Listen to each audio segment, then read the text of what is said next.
Hello, my friends. Today, let's jump straight into a recap of the past week. According to foreign analysts, over the last 7 days, Russian forces have managed to capture 121 square kilometers of Ukrainian territory.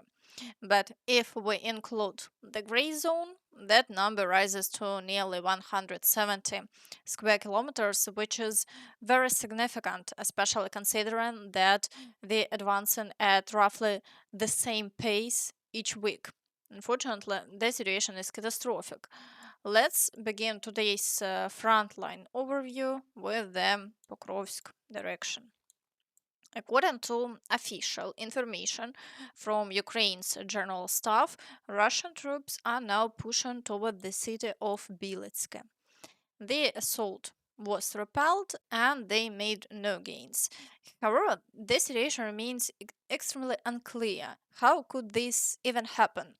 On one hand, reports from Ukrainian soldiers suggest they've managed to break through toward the village of Razine and achieved some success. On the other hand, the Ukrainian general staff is reporting that Russian attacks were happening as far as Biletsk itself. In addition, reports have come in from the village of Nikhanorivka, where a Russian sabotage and reconnaissance group was operating several days ago. They were seen clearing the village, and at one point they threw a grenade into a basement where civilians were hiding, killing three innocent people instantly. So, unfortunately, it looks like the Russians are indeed pushing forward seriously and continue to take new positions. Here is how Russian war correspondents are describing the situation. Units of the Russian armed forces continue the offensive between the Poltavka and rivers. Our assault troops have advanced west of Popov Yar, Poltavka toward Volodymyrivka, captured the Dobropilya quarry and the southern part of the Berutsky quarry. In the western and northern parts of Volodymyrivka, the Ukrainians are fiercely counterattacking from Shahove. Southwest of Volodymyrivka, our units are attacking toward Dobropilya and are engaged in combat in central Nikhanorivka and Suvorove. The Ukrainians are counterattacking toward Razine from Sukhetsk. In short, these are fierce battles all along the front line. The Russians are advancing aggressively with sabotage groups launching wave style assaults and seizing new positions. Meanwhile, the Ukrainian forces are trying to push them back. For now, the situation is somewhat more stable in the southern part of Pokrovsk. Attacks there continue, activity remains high, but the Ukrainian forces are successfully destroying Russian units and the front line hasn't changed. The biggest problems are on the eastern flank. And last night, unidentified drones stirred things up in Donetsk, just the kind of chaos Putin loves. Дрон ебашит. Я не знаю, где он. Пизда. Пизда. Пизда.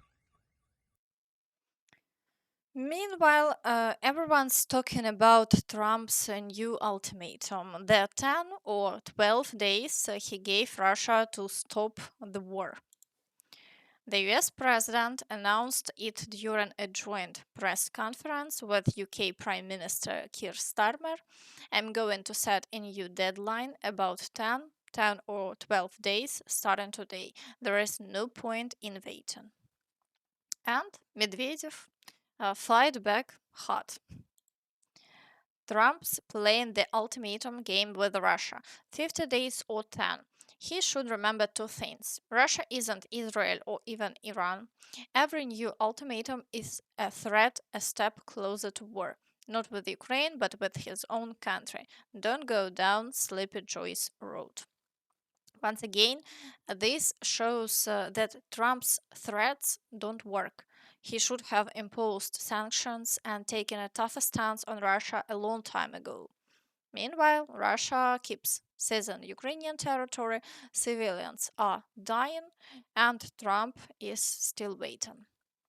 He also stated he is no longer interested in talking to Putin and plans to officially announce a new ultimatum. Help? Are you considering it? Has been proposed? I don't know. I'm not, you know, I'm not so interested in talking anymore.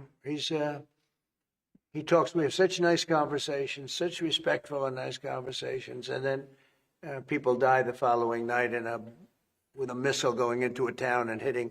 I mean, recently, I guess, the nursing home, but they hit other things. Whatever they hit, people die. So I don't know. We'll see what happens. He also said he is disappointed in Putin and that Russia's economy is nearing collapse. I was very tough on Putin in one way, but we got along very well. And I never, I never really thought this would happen. I thought we'd be able to negotiate something, and maybe that'll still happen. But it's very late down the process, so I'm disappointed. And the funny thing is that their economy isn't that big, and it's having a hard time right now. But it's a relatively small economy, a strong military, but strong economy.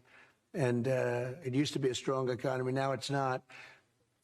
He's going through a lot economically. It's not easy, but it's pretty small, compared to that magnificent size of that land. The land is massive. It's got, I guess, 9 time zones or something. It's a massive piece of land. Friends, let me know in the comments, do you think Trump can stop Putin? Now, let's move on to the Novopavlivka direction. Here, Russian forces are assaulting Alexandrograd, and the situation remains very tense. However, no major changes have been recorded over the past 24 hours. In the Velyka Novosilka direction, Russian forces continue the assaults on Dvorichna and are pushing forward near Zelene Pole. For now, activity remains low and no changes have been recorded along the front line in this area. In the Zaporizhzhia direction, Russian forces are heavily shelling frontline territory. However, there have been no reports of assaults near Stepnohirsk, and the front line hasn't shifted in the past 24 hours. In the Kherson direction, Russian forces continue their attempts to break through to the right bank. Shelling also hasn't stopped, and the situation remains tense, but they haven't achieved any success. Now let's move on to the Kostyantynivka direction. Here, Russian forces are assaulting Stupochki and Sherbinivka, pushing forward near Yablonivka and storming Rusin Yar.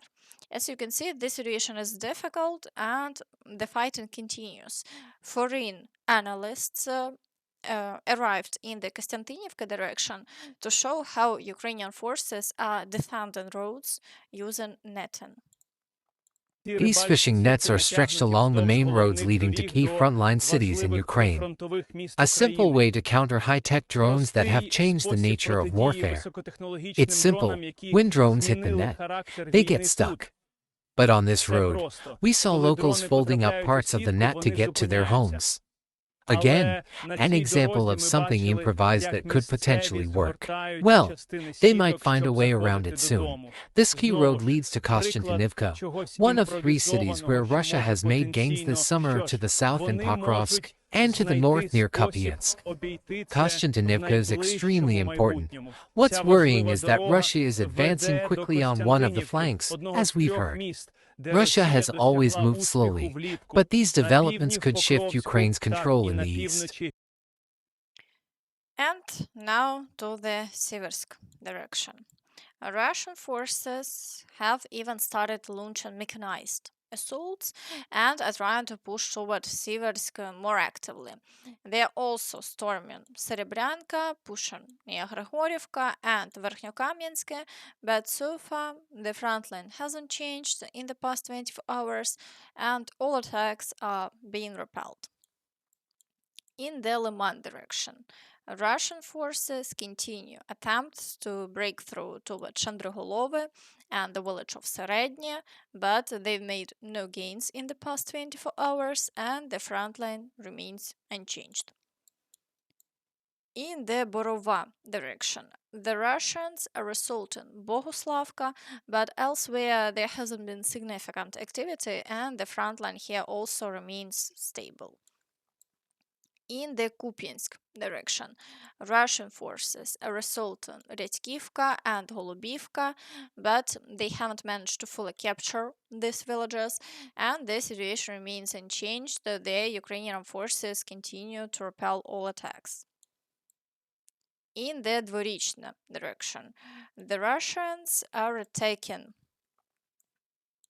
Doroshivka and Petroivanivka and pushing forward near Figolivka.